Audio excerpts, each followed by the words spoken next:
Today, we're doing a review of the Alpaka Traverse backpack. In this video, we're gonna take my experience of reviewing 600 plus of the world's best bags, and we're gonna tear this thing apart. We're gonna pack the bag out, double check its advertised capacity, and I'm gonna give you my brutally honest pros and cons so you can know if this bag is a ripoff or if it's worth the price. And you're also gonna wanna stick around to the end of the video, because if you're not quite sold that the Traverse is the bag for you, I'm gonna make 2 alternative bag recommendations that are gonna be close to the Traverse, but a little different, so you can see the best options on the market and find the best bag for your needs. Let's talk about the gist of the Alpaka Traverse backpack. And I gotta say, I'm really excited about this one because guys, to all my bag nerds out there, I think a new end game bag has entered the conversation. And right now the end game bag, it's a big list depending on who you talk to, but the most recurring bags that you see on this list are gonna be Able Carry Max EDC, Air City Pack Pro 2, Rework Toshi, Simple Commuter Pack, and the Evergoods CTB or the CPL. I'm team CPL, most people are team CTB. And there's a couple other like peripheral bags, but that's kind of the list. And Alpaka has not been on that list.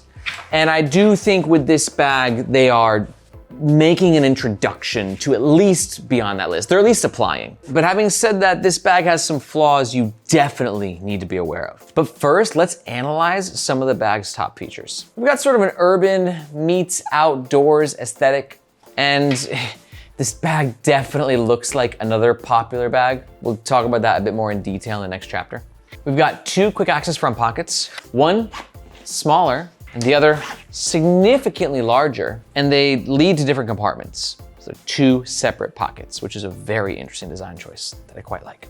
We've got the top quick access pocket with a microfiber lining, clamshell style opening to the main compartment, an internal water bottle pocket accessible from the outside, a hidden side pocket, an independent laptop compartment, and a pretty beefy harness system. Needless to say, this bag has got a lot of features. Now the Traverse is advertised at 30 liters capacity, but we always double check this at Nomads Nation, and truth be told, Alpaka has historically had a tendency to maybe overstate the capacity of some of their bags. So let's see how big the Traverse actually is. All right, we have decked this bag out with our factory grade measuring balls. First, let's double check the dimensions. We got a height of 18.5 inches, a width of 13 inches, and a fully packed out depth of 10 inches. All right, volume check. Here's the way we do things. We fully pack out the main compartment first, and then we see what other pockets we can fit a few extra balls into. Top pocket has a bit of volume. This is 1 liter here, so maybe 1/4 of a liter when the bag is fully packed out. Smaller front pocket. Lost a couple of balls. Again, around 1/4 of a liter. Larger front pocket. Just over a liter. Side pocket. About 1/2 a liter. Water bottle pocket. 1/2 a liter. Now we didn't do the tech compartment because it's basically closed shut. You can slide your laptop in and that's about it. So there's no real extra volume there. First of all, let's say we're at around 3-ish liters so far with all the pockets. And then for the main compartment, 5, 10, 15, 20, 25 minus 3. So main compartment's around 22 liters, let's say, which validates my suspicions that although the Traverse is advertised at 30 liters, it definitely carries and feels more like a 23 to 25 liter at most. Let's check the weight of the bag, clocking in at 3 pounds on scale number 1, and again, 3 pounds on scale number 2, which for a 30 liter wouldn't be too heavy, actually pretty nice, but for a 23 to 25 liter, it's a little bit on the heavier side. The bag is launching in 3 color options. The bag is pretty well padded, but also can collapse into itself, has some malleability. This is what it looks like when it's empty, and this is what it looks like when it's fully packed out and worn on the Nomads Nation team. For reference, Margaret is 5'2", I'm 5'8", and Jason Bagmoa is 6'1". And don't worry, we're gonna pack out the bag throughout this entire review so you can see exactly what it fits. All Alpaka bags are protected with their lifetime warranty. And in the community, it seems like Alpaka's pretty good about honoring that warranty. There have been a few horror stories, but more or less, they seem to honor it. And for all that, the Traverse runs around 199 USD.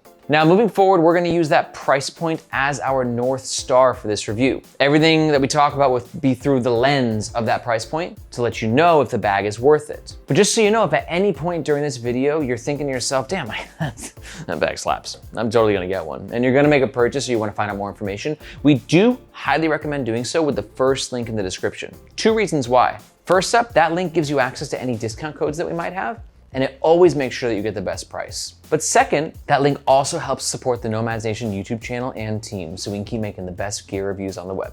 Thank you very much. All right, let's talk about the front of the Alpaka Traverse backpack. Now, first up is the aesthetic, and I told you this bag looks like a different bag. Let's talk about it. If you haven't already, meet the Evergoods CTB26. Sig, they look kind of similar? We got a same picture meme quote. But what's interesting is actually the Traverse is sort of a fusion of the CTB26 and the Evergoods Workpack Pro backpack. It's very similar in like the front to the CTB, but you can see the Alpaka Traverse is taking some design cues from the Bellroy Workpack Pro on the back. So we have this back pocket right here, the innie outie water bottle pocket on the other side. Both have the same tech compartment configuration and kind of like the same top handle. Almost the exact same. And now here's the deal. I'm not accusing Alpaka of ripping anybody off. There's a lot of overlap with the bag game. But it's very helpful for you to kind of know what other options are on the market, because if there's some features that you like, they're also on other bags. So just important to keep that in mind. Let's talk about the fabric, because I love it. This is Axoflux, which is Alpaka's in-house fabric. Alpaka is actually quite innovative as to where they make their own fabrics in-house and also their own hardware through a brand name called Maglox. It ends with a Z, you have to really pronounce the Z at the end. So you gotta give Alpaka credit for that. And this fabric I quite love. Now, if you've ever touched a Bellroy Venture bag and felt that Bida ripstop nylon, that's what this feels like. And this is the 400D version versus like some other Alpaka bags have the 200D Axoflux. It's a lot of information. All you need to know about this material is that it's gonna be very tear resistant, very abrasion resistant, and it's also gonna have a bit of weather resistance as well, but it won't be the most extreme with weather protection, especially not when compared to other fabrics like polyester, wax canvas, or X-Pack. But you can see, the water's not soaking in. This definitely can handle some light rain. We got 1, 2, 3 pockets on the front to discuss. And this is where Alpaka is bringing a bit of innovation, because instead of just doing what's been done before, we've got the shorter pocket here, great for wallet and or passport. And then the more common, larger pocket here. And we've seen pockets like this done on Simple bags, Evergoods bags, and other Alpaka bags. Love Alpaka's lining. This is like a creamy gray color, and it's got that honeycomb pattern, which is gonna create extra tear resistance. But also just the color itself helps to give the bag a nice highlight effect. We've also got a key leash in here. Mine did not come with the hardware. This sometimes happens when Alpaka sends us an early sample. I think that there should be a Maglox hardware thingy mabobber at the end of this. This front pocket is perfect for your smaller bits of gear. As you can see, the phone fits perfectly in that lining pocket. We've got 1, 2 pen sleeves. And then this other pocket could be for smaller things like your tape measure, your AirPods. But if the bag is empty, this pocket does have some volume in it where you could maybe fit your sweater in there. Definitely. As you can see, my kind of thick hoodie fit in there no problem. But remember, that's when the main compartment is not fully packed out. But overall, you saw with the volume measurements that we did, I think that this bag does a pretty good job of ensuring that each pocket has at least a little volume to give you, little room to play with. Now we get into the other pockets, and these are protected with PU-coated zippers. They are made by YKK, which is good. The PU-coated part, though, you gotta be careful with. On the pro side, it does offer you more weather resistance. We actually ran our own tests in-house and found that PU-coated zippers, although they are not waterproof, do give you around 30% extra weather protection versus normal zippers like this that do not have the PU coating. But on the flip side, PU-coated zippers are very sticky. They offer a lot of friction when opening and closing, which can really annoy the shit out of some people. And also they can peel over time, possibly looking like this. There's no way to know for sure if it'll happen to your zipper. It just depends on a lot of factors. Now I love this pocket because we're using a microfiber lining. And as somebody who is addicted to wearing sunglasses, basically anytime I'm outdoors, it's a godsend because my shades go in here. The microfiber has scratch resistant properties to protect my sunglasses. and my sunnies are always easily accessible. Okay, that should be it for the front. Let's talk about the middle of the Alpaka Traverse backpack. Now, starting on the side with this handle, it kind of reminded me of something I wanted to bring it up. As you can see, we have this nylon webbing with the 2 lash points, pretty reminiscent of this bag right here, or really any bags by Able Carry. Again, I'm not calling Alpaka out on this. I just think Alpaka, they move really fast. They make a lot of cool gear at a high speed velocity, which means that they might be borrowing here and there, or let's even say remixing from other brands.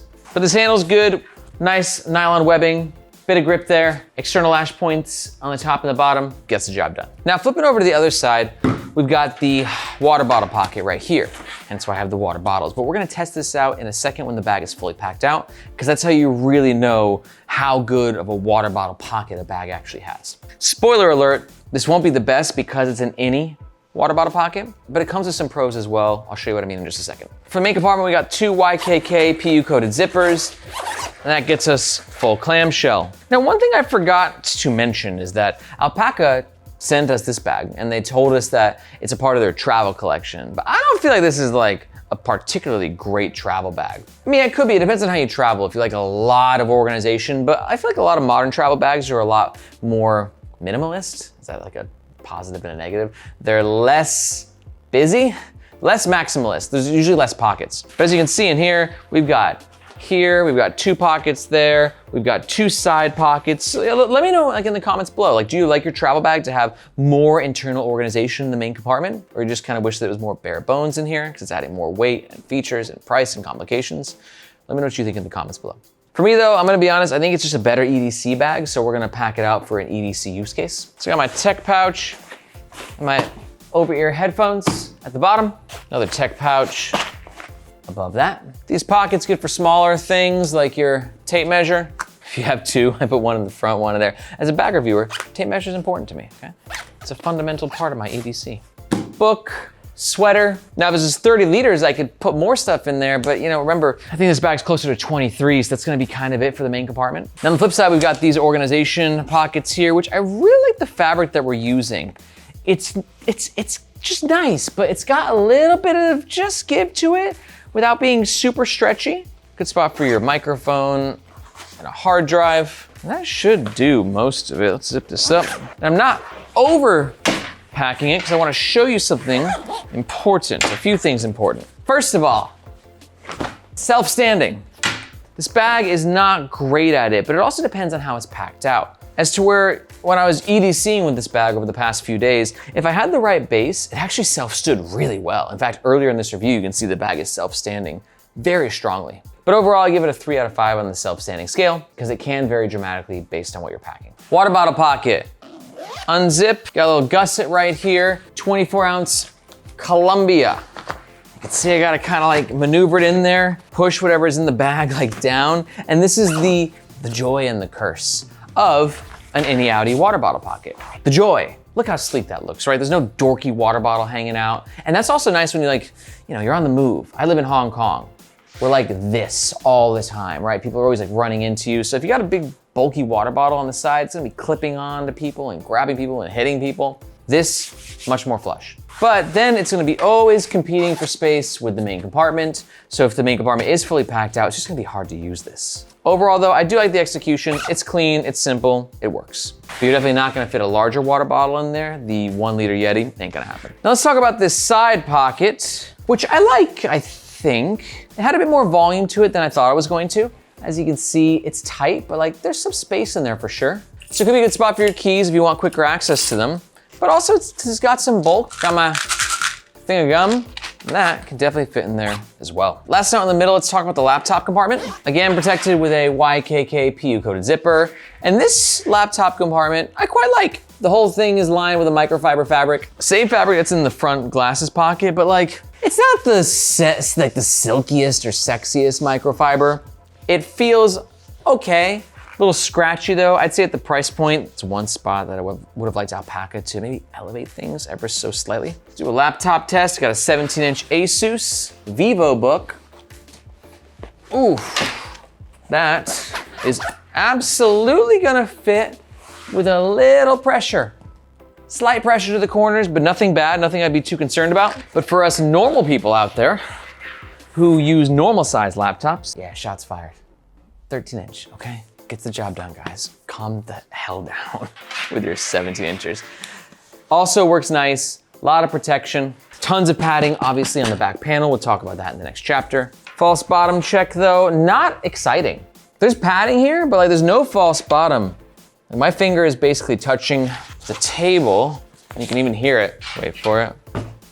The padding's all right, but that's not elevated at all. So minus the padding that is lifting the laptop up, no false bottom. Kind of sucks with a bag like this. Now, before we jump into the next part of this review, I gotta say, if you're still here, you're hopefully enjoying this. And if so, that might make you a bit of a bag nerd. And if that's the case, I wanna again welcome you to Nomads Nation and also tell you that here at NN, we don't just do epic bag reviews, but we also have the Nomads Nation newsletter. And in that newsletter, you can look at me like your reporter in the field for what's happening in the world of carry, EDC, travel, and gear. So if you want to keep your finger on the pulse of what's happening in this community, I'll bring it right to your inbox. I'm talking the biggest launches, limited edition collabs, industry trends from the smallest brands to the biggest brands and everything in between. We put a lot of time into this newsletter. I'm very proud of it. And to sign up, all you gotta do is look for this globe emoji in the description below. Hope to see you in your inbox. All right, let's talk about the back of the Alpaka Traverse 30-liter backpack. Top handle reminds me of the Bellroy Workpack Pro that we looked at earlier, and it's a good handle. Again, silky webbing, bit of room to grab. I know a lot of people prefer their top handles to be more front and center right here because a handle that is here is a lot easier to grab than a handle that's here. I know we're just like shaving off a quarter of a second, but those quarter of seconds compound over time. And especially at this price point, like we want the most utilitarian functional bag we possibly can get. This is good, this will be better, but for me, this gets the job done. Now for the luggage pass-through holder, it's great. It allows you to carry your bag upright, which is awesome, because a lot of the access points of this bag are vertical. And even then, this is pretty easy to access. This is a little bit higher up. So this is just what modern travel is all about. Your bag upright on your suitcase. That's fantastic. And then it seems to be pretty well executed. It's got a little bit of pressure. It's coming in a little bit tighter than I would like as to where we are pulling on the back panel. Granted, we do have a really strong bar tack stitch there, and it goes into the back panel, so I'm not worried about it popping out anytime soon, but it's just a little bit tighter than I wish that it was. For comfort, Alpaka really decked this bag out. We've got super padded shoulder straps, very chunky. Let's see how much padding we actually got here. I'm gonna guess we got a good CM's worth.